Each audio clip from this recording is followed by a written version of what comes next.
दोस्तों, आज के इस बेहद मजेदार एपिसोड में हम चलने वाले हैं नोबिता के उस कमरे में जहां हमेशा की तरह कोई ना कोई आफत मचने ही वाली है। सोचिए, बाहर कड़ाकड़ाती धूप है, एकदम चिलचिलाती हुई, और अंदर अंदर नोबिता अपने बिखरे हुए होमवर्क के सामने सिर पकड़े बैठा है। यार, मतलब होमवर्क करना किसे पसंद है ना? लेकिन कहानी में सबसे बड़ा ट्विस्ट तब आता है जब इस भयानक आलस को मिटाने के लिए नोबिता के हाथ लग जाती है एक ऐसी असीम शक्ति जो उसके होश उड़ाने वाली है। चलिए देखते हैं ये ड्रामा शुरू कैसे होता है। तो होता कुछ यूं है। नोबिता जमीन पर बिल्कुल निढाल होकर लेट जाता है, हाथ पैर एकदम ढीले, जैसे शरीर में कोई जान ही ना बची हो, और एक गहरी लंबी सांस लेकर बड़ी ही आलसी आवाज में बड़बड़ाता है, काश काश यार, अरेबियन नाइट्स की तरह मेरे पास भी कोई जादुई चिराग होता। बस उसे रगड़ता, अंदर से एक बड़ा सा जिन बाहर आता और मेरा यह सारा का सारा सिर दर्द, मेरा होमवर्क एक चुटकी में कर देता। वहीं पास बैठा डोरेमोन, जो बड़े ही मजे से अपनी डोरा केक खा रहा था, अचानक रुकता है। उसके चेहरे पर एक अजीब सी मुस्कान आती है।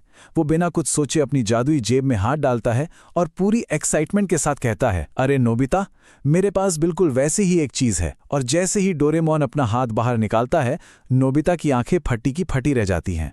उसका मुंह एकदम खुला का खुला रह जाता है। तो कहानी के इस पहले हिस्से यानी सेक्शन 1 जादुई चिराग में क्या होता है, ध्यान से सुनिए। डोरेमोन के हाथ में एक चमकता हुआ बिल्कुल असली लगने वाला पीतल का चिराग था।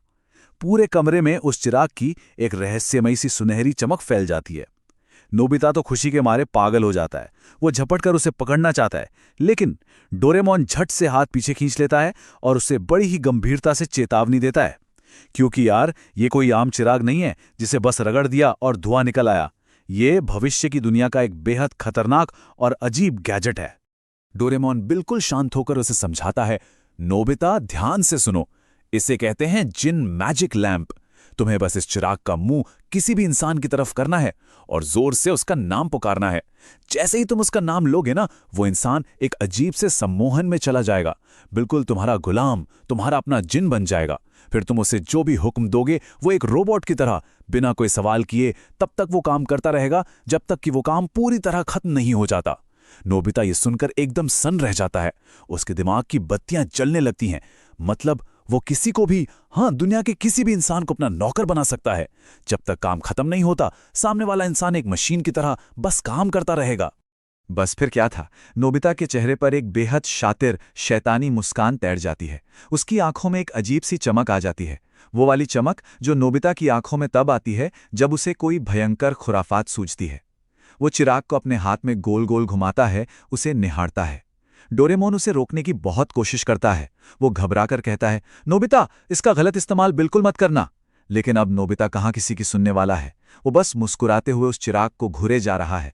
अब तो बस तबाही तय थी।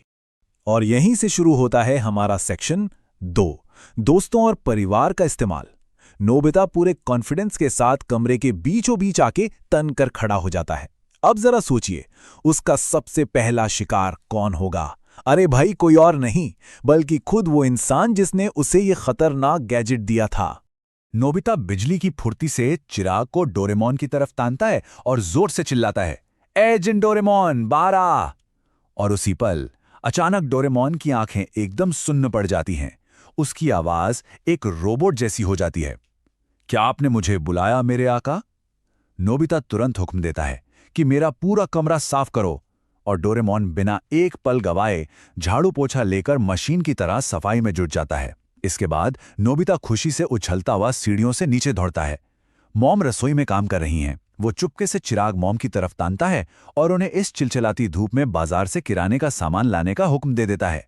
मॉम भी बिना कोई सवाल किए एकदम कठपुतली की तरह बाजार की ओर चल पड़ती हैं। अब नोबिता को तो जैसे चस्का लग गया था। वो सीधे बाहर सड़क पर आता है, जहां सुनियो अपनी नई मंगा कॉमिक्स की शेखी बगार रहा था। नोबिता एक शैतानी मुस्कान के साथ चिराग उठाता है और आदेश देता है। और पता है क्या होता है? अगले ही पल सुनियो खुद अपने हाथों से अपनी सबसे कीमती कॉमिक्स नोबिता के कदमों में रख देता है और कहता है, ये लीजिए मेरे आका। लेकिन तभी पीछे से एक भारी और भयानक आवाज आती है, धम धम। जियान गुस्से में फुफकारते हुए आता है और नोबिता का कॉलर पकड़ लेता है। ओए नोबिता, तेरे पास ये नई कॉमिक्स कहां से आई? चुपचाप मुझे दे दे। नोबिता बुरी तरह डर जाता है और अपना हाथ छुड़ाकर वहां से भागता है। भागते भागते वो शिजुका के घर पहुंचता है, जहां शिजुका बेचारी अपने घर का आंगन साफ कर रही है। पीछे पीछे जियान मुक्के तानकर आ धमकता है, लेकिन इस बार नोबिता डरने वाला नहीं था। वो सीधा चिराग जियान के गुस्से से लाल चेहरे पर तानता है और चीखता है, एजेंट ताकेशी! एक ही पल में जियान का सारा गुस्सा हवा। वो बिल्कुल सीधा अटेंशन में खड़ा हो जाता है। नोबिता आदेश देता है, जाओ और शिजुका का पूरा आंगन साफ करो। जरा सोचिए, दुनिया का सबसे बड़ा गुंडा जियान अब शिजुका के घर में चुपचाप सिर झुकाए झाड़ू लगा रहा है। नोबिता अपनी इस जीत पर खुशी से उछल ही रहा था कि अचानक आसमान से बिजली गिरने जैसी एक और कड़कदार आवाज आती है। नोबिता, क्या तुमने अपना होमवर्क पूरा किया? Oh no! वो उनके स्कूल के बेहद सख्त टीचर थे। नोबिता के तो पसीने छूट जाते हैं। अब बचने का कोई रास्ता नहीं था। वो कांपते हाथों से चिराग को टीचर की तरफ घुमाता है। एक पल का भयंकर सन्नाटा होता है और फिर वो चीखता है, जिन टीचर, बाहर आएं और जादू देखिए। टीचर की वो भयंकर डरावनी आवाज एकदम नरम हो जाती है। हुक्म कीजिए आका। नोबिता उन्हें शिजुका का होमवर्क पूरा करने का आदेश दे डालता है। मतलब क्या नजारा था यार! एक कड़क टीचर जमीन पर बैठकर एक छोटी बच्ची की नोटबुक में उसका होमवर्क लिख रहा है। और अब आता है इस पूरी कहानी का तीसरा और सबसे खौफनाक हिस्सा। सेक्शन 3, खेल हुआ उल्टा। हवा में एक अजीब सा सन्नाटा छा चुका था। सब कुछ नोबिता के इशारों पर नाच रहा था। उसे लग रहा था कि भाई अब तो वो इस पूरी दुनिया का राजा बन गया है, कोई उसे रोक नहीं सकता। लेकिन तभी शिजुका, जो अब तक खामोशी से ये पूरा तमाशा देख रही थी, अचानक खड़ी हो जाती है। उसके चेहरे पर साफ नाराजगी दिख रही है। वो नोबिता को घूरती है और बड़ी गंभीरता से कहती है, नोबिता, ये सरासर गलत है। हमारे टीचर से मेरा होमवर्क करवाना कोई अच्छी बात नहीं है। मैं अपना होमवर्क खुद अपनी मेहनत से करूंगी। ये सुनकर नोबिता के पैरों तले जमीन खिसक जाती है। वो एकदम सुन्न रह जाता है। उसके चेहरे की वो शैतानी मुस्कान अचानक से गायब हो जाती है। नोबिता बुरी तरह हड़बड़ा जाता है। अरे शिजुका, तुम समझती क्यों नहीं? ये बस एक मजाक है यार। वो उससे समझाने के लिए अपने दोनों हाथ हवा में हिलाता है, लेकिन इसी हड़बड़ाहट में उसका हाथ अचानक से फिसलता है। उसके हाथ में पकड़ा हुआ वो जादुई चिराग सीधा शिजुका के चेहरे की तरफ पॉइंट हो जाता है और नोबिता के मुंह से गलती से निकल जाता है, शिजुका! एक जोरदार झटके के साथ शिजुका की आंखें एकदम खाली हो जाती हैं। वो एक मशीन की तरह तनकर खड़ी हो जाती है और रोबोट जैसी आवाज में कहती है, बताइए आका, मुझे क्या काम करना है? नोबिता खौफ से पीछे हटता है, नहीं, मैंने शिजुका को जिन बना दिया। शिजुका जबरदस्ती बिना अपनी मर्जी के तेजी से काम करने लगती है। नोबिता के चेहरे का रंग पूरी तरह उड़ चुका है। उसे समझ आ गया है कि उसने बहुत बड़ी गड़बड़ कर दी है। और तभी पूरे शहर में एक साथ भयंकर खलबली मच जाती है। जैसे जैसे सबके सौंपे गए काम पूरे होते हैं ना, वो जादुई सम्मोहन टूटने लगता है। मॉम बाजार में अचानक होश में आती हैं और चौंक कर कहती हैं, अरे, मैं भरी दोपहर में यहां बाजार में क्या कर रही हूं? डोरेमोन कमरे में अपने हाथ में झाड़ू पकड़े हुए हक्का बक्का रह जाता है। सुनियो को अचानक याद आता है, अरे मेरी नई कॉमिक्स, वो नोबिता के पास कैसे गई? जियान शिजुका के आंगन में अपना पसीना पोंछते हुए जोर से दहाड़ता है, मैं यहां झाड़ू क्यों लगा रहा हूं नोबिता? और टीचर, वो अपने ही हाथों से किया हुआ शिजुका का होमवर्क देखकर गुस्से से आग बबूला हो जाते हैं। सबको एक साथ याद आ जाता है कि नोबिता ने उनके साथ क्या भयानक मजाक किया है।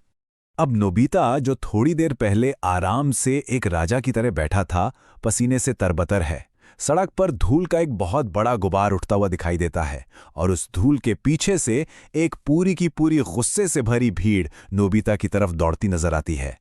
जियान अपने बड़े बड़े मुक्के हवा में लहरा रहा है, मॉम गुस्से में चिल्ला रही हैं, टीचर का चेहरा गुस्से से तमतमाया हुआ है और सुनियो अपनी कॉमिक्स वापस मांगता हुआ पागलों की तरह भाग रहा है। नोबिता सड़क पर अपनी जान बचाने के लिए बेतहाशा भाग रहा है। उसकी सांसें बुरी तरह फूल रही हैं और वो जैसे ही पीछे मुड़कर देखता है, पूरी भीड़ बस उसे पकड़ने ही वाली है। भागते भागते नोबिता एक बंद गली में जाकर फंस जाता है। सामने एक बहुत ऊंची दीवार है और पीछे पीछे है वो खौफनाक भीड़। नोबिता, आज तू नहीं बचेगा! जियान की भयानक आवाज पूरी गली में गूंजती है। नोबिता के हाथ बुरी तरह कांप रहे हैं। उसे कुछ समझ नहीं आ रहा कि अब क्या करें। बचने का कोई रास्ता नहीं है। तब खौफ और घबराहट की उस चरम सीमा पर नोबिता एक आखिरी फैसला लेता है।